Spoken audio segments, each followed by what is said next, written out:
Hello friends, आज की class के अंदर एक इंपॉर्टेंट टॉपिक डील करेंगे जिसका नाम रहेगा आइसबर्ग फिनोमेना ऑफ डिजीज। बीमारी को रिप्रेजेंट करने के लिए एक फिनोमेना काम में लिया जाता है, साइंटिफिक मेथड है जिसके अंदर अपन क्या कंपोनेंट काम में लेंगे या कौन सा पार्ट किसको क्या रिप्रेजेंट करता है वो डील करते हैं बीमारी को रिप्रेजेंट करने के लिए। तो हेडिंग लगा ले मेरे दोस्तों।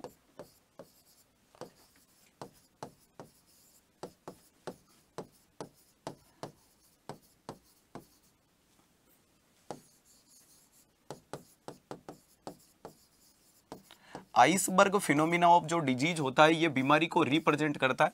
यहाँ पर जो आपका साइंटिस्ट होता है वो किस प्रकार से बीमारी को रिप्रेजेंट कराता है, तो तीन कंपोनेंट इसमें वो काम में लेता है। और तीन कंपोनेंट की अगर मेरे दोस्त मैं बात करूं तो वो सबसे पहले क्या करते हैं, एक कांच का ग्लास लेते हैं।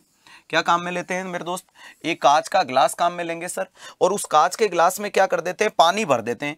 पानी कितना भरते हैं तो याद कीजिएगा वो आधा पानी भरते हैं।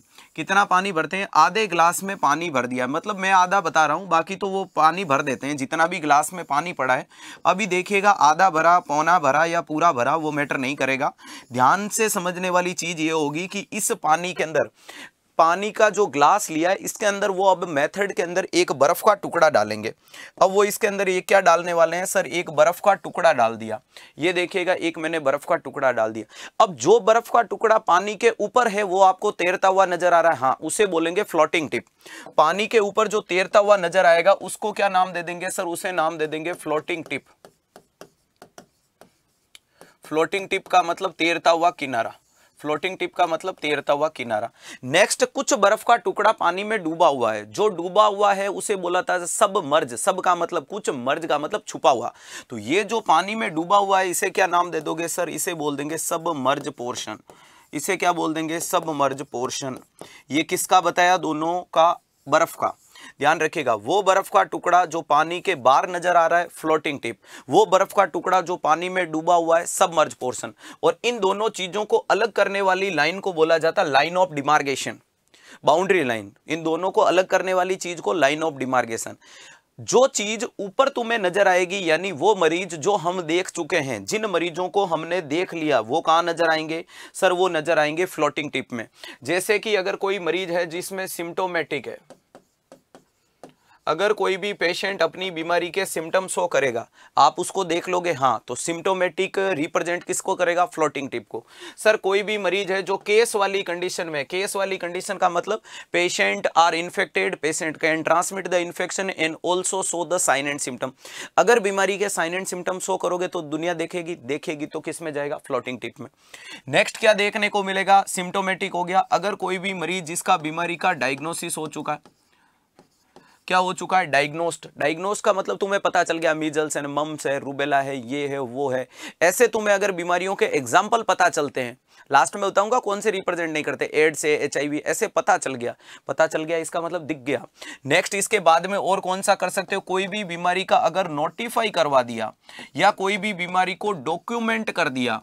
याद रखिएगा, कहने का मतलब जो चीज दिखेगी वो तो जाएगी फ्लोटिंग टिप में, जो चीज तुम देख सकते हो वो जाएगी फ्लोटिंग टिप। अब मैंने बोला कि मेरे मुंह पे निशान वगैरह बन गए, चकते बन गए, कुछ भी चिन्ह वगैरह बन गए, आप देख लोगे, हाँ केस, मैं बीमारी फैला रहा हूं, खांसी आ रही है, आपको पता चल गया। डायग्नोसिस, मेरी बीमारी कंफर्म हो गई, मान लो डेंगू है तो पता चल गया। नोटिफाइड, किसी ने बता दिया कि ये सिद्धार्थ सर की रिपोर्ट है, इनको डेंगू है, किसी ने लास्ट में डॉक्यूमेंट कर दिया। तो कहने का मतलब सिम्टोमेटिक, केस, डायग्नोस्ड, नोटिफाइड और डॉक्यूमेंटेड, ये सारे पेशेंट किस में जाते हैं, floating tip of iceberg phenomena. Next अगर बात करते हैं कि सर सब मौज पोर्शन का मतलब छुपी हुई चीजें आपको नहीं दिख रही है, बर्फ का टुकड़ा नहीं दिख रहा है, तो वो मरीज जो आप नहीं देख सकते वो कहां जाएगा, इसमें। लाइक देट, अगर कोई भी पेशेंट है जो एसिम्टोमेटिक है, एसिम्टोमेटिक का मतलब वो व्यक्ति, एसिम्टोमेटिक का मतलब वो पेशेंट जो साइन एंड सिम्टम ही शो नहीं कर रहा, कैसे देखोगे, नहीं। वो पेशेंट जो हिडन केस में है, किस में देखने को मिलेगा, हिडन का मतलब छुपा हुआ, केस का मतलब मरीज। हिडन केस है, छुपा हुआ मरीज आपको दिख रहा है, नहीं दिख रहा है। अनडायग्नोस्ड, जिसकी जांच ही नहीं हुई। अनडायग्नोस्ड का मतलब जिस मरीजों की अभी तक जांचें ही नहीं हुई, अनडायग्नोस्ड भी नहीं दिखेगा। कैरियर, कैरियर का मतलब वो मरीज जो खुद बीमार है, लोगों को बीमार कर रहा है, लेकिन साइन एंड सिम्टम शो नहीं कर रहा है, शो ही नहीं कर रहा है, वो हमें कैसे दिखेगा? तो जो तुम्हें दिखेगा वो जाएगा फ्लोटिंग टिप में, रटना नहीं है। जो दिखे ना, तुम सोच लेना कि हमें दिख रहा है, सिम्टोमेटिक, केस, डायग्नोस, नोटिफाइड और डॉक्यूमेंटेड, फ्लोटिंग टिप में। एसिम्टोमेटिक, हिडन केस, अनडायग्नोस या कैरियर, ये सारे किस में जाते हैं? तो जवाब देना सबमर्ज पोर्शन में। छोटा सा क्वेश्चन पूछूं, डेवलप्ड कंट्री, जहां वो विकासशील देश, जहां विकास कंप्लीट हो चुका है, उसमें पोर्शन बड़ा ऊपर वाला होगा। हेल्थ इंफ्रास्ट्रक्चर अच्छी है, वहां पर रूटीन जांचें करवाते हैं, बीमारी का पता लगा लेते हैं। और जो देश जहां डेवलपिंग कंट्री है, यानी बीमारियां ठीक ठाक चल रहा है मामला, या अनडेवलप्ड कंट्री जहां विकास है ही नहीं, हेल्थ इंफ्रास्ट्रक्चर ही अच्छी नहीं है, वहां कौन सा पोर्शन बड़ा होगा? तो ये दो लाइनें आप आगे लिख सकते हो कि सर अगर कहीं पे भी डेवलपिंग या अनडेवलप्ड जो कंट्रीज होगी सर, वहां जो पोर्शन लार्ज होगा वो कहलाएगा सबमर्ज वाला। कौन सा देखने को मिलेगा? वहां सबमर्ज वाला पोर्शन क्या देखने को मिलेगा? जवाब दे देना सर, वहां सबमर्ज वाला पोर्शन लार्ज होगा। कारण क्या है? हेल्थ इंफ्रास्ट्रक्चर अच्छी नहीं है। सर अगर बात करें जो डेवलप्ड कंट्री है, डेवलप्ड जो कंट्रीज देखने को मिल रही है, डेवलप्ड कंट्रीज के अंदर कौन सा होगा? तो आप क्या बोलोगे? सर वहां फ्लोटिंग टिप लार्ज होगा। वहां कौन सी टिप लार्ज होगी? फ्लोटिंग टिप वाला पोर्शन आपको क्या देखने को मिलेगा? लार्ज देखने को मिलेगा। फ्लोटिंग टिप वाला पोर्शन क्या देखने को मिलेगा? लार्ज। अब नेक्स्ट अगर मैं आपसे बात करूं कि सर जो फ्लोटिंग टिप वाली चीजें कौन देखता है? जो भैया जी क्लिनिक पे बैठा है, जो क्लिनिक पे बैठा है। अगर आपसे पूछे सर फ्लोटिंग टिप वाले मैटर को कौन देखता है, फ्लोटिंग टिप को किसने देखा, तो आपका जवाब आना चाहिए क्लिनीशियन, या इसी को क्या बोल सकते हो? फिजिशियन। क्लिनीशियन या फिजिशियन ने जिसको देखा। भैया आप क्लिनिक पे बैठे हो, आप क्लिनिक पे बैठे हो, आप डॉक्टर हो, तभी तो आपके पास में मरीज है, आपने देख लिया कि रामलाल जी को ये हुआ, ये हुआ, ये हुआ। तो फ्लोटिंग टिप को क्लिनीशियन और फिजिशियन देखता है। वहीं पे भी मेरे दोस्तों सबमर्ज जो पोर्शन है, सबमर्ज वाला जो पोर्शन देखने को मिलता है, वहां छुपी हुई चीजों को ढूंढने के लिए एक्सपर्ट होती है कम्युनिटी हेल्थ नर्स या एपिडेमियोलॉजी। हाँ, एपिडेमियोलॉजिस्ट। तो याद रखिएगा, यहाँ क्या नाम दे दोगे? ये कौन देखेगा? जवाब देना कम्युनिटी हेल्थ नर्स ढूंढेगी, या इसे कौन ढूंढेगा? एपिडेमियोलॉजिस्ट। कम्युनिटी में, सोसाइटी में बीमारियों को ढूंढना या छुपी हुई बीमारियों को ढूंढने की जिम्मेदारी किसकी होती है? एपिडेमियोलॉजिस्ट की। दिखने वाली बीमारियों को कौन देखते हैं? क्लिनीशियन और फिजिशियन। छोटा सा क्वेश्चन पूछा हुआ है, क्लिनीशियन और फिजिशियन देखता है।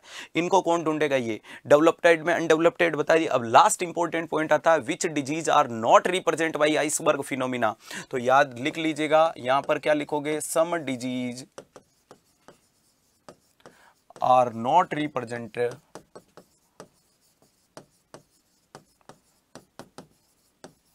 By iceberg